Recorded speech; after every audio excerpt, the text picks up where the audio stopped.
Hello and welcome back to Shakesyear. We are working on Venus and Adonis, the very, very long poem about a goddess trying to seduce a mortal man. And in yesterday's stanzas, she did it. She won. They had sex. Today's stanzas, which are going to be stanzas 97 to 100, we're going to find out what happens afterwards. But just, real quick, it's not that he really wanted to, but he kissed her, or he tried to breathe life back into her. And then since they had sort of kissed, he was like, all right, we need to say goodnight now. But if you say goodnight, I'll kiss you again. And she was like, goodnight. And she starts kissing him. And then it just sort of escalated and the passion took over and they fell to the ground and they had sex. And the last couple stanzas from yesterday were talking about the fact that pretty much everybody can be won over at some point. Like there is no wax that is frozen so hard that it can't eventually be melted and imprinted upon. And that's kind of why he gave in. Like everybody's going to give in at some point, and he gave in and he finally slept with her in yesterday's stanzas. And stanza 97 picks up saying, "For pity now she can no more detain him. The poor fool prays her that he may depart. She is resolved no longer to restrain him, bids him farewell, and look well to her heart. The which, by Cupid's bow she doth protest, he carries thence, encaged in his breast. Sweet boy," she says, "this night I'll waste in sorrow, for my sick heart commands mine eyes to watch. Tell me, love's master, shall we meet tomorrow?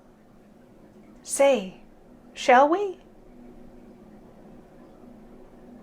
Shall we? Wilt thou make the match?" He tells her no.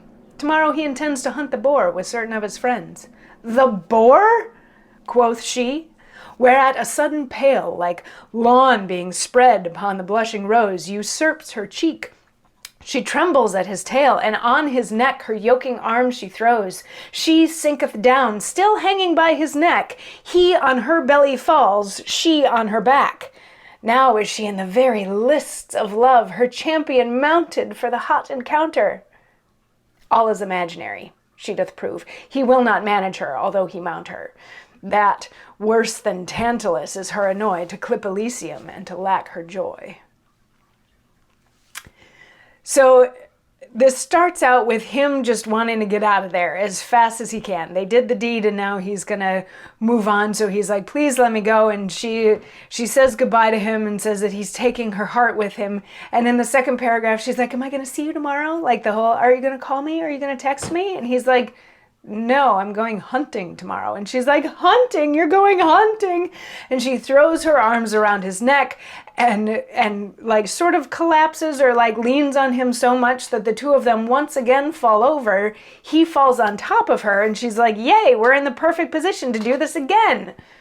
But he doesn't want to do it again. So she's now stuck in that position of like, he's right here and we could do this, but he's not going to. So that's extremely frustrating for her. And we will find out how long that frustration lasts in tomorrow's stanzas. I'll see you then. Mwah.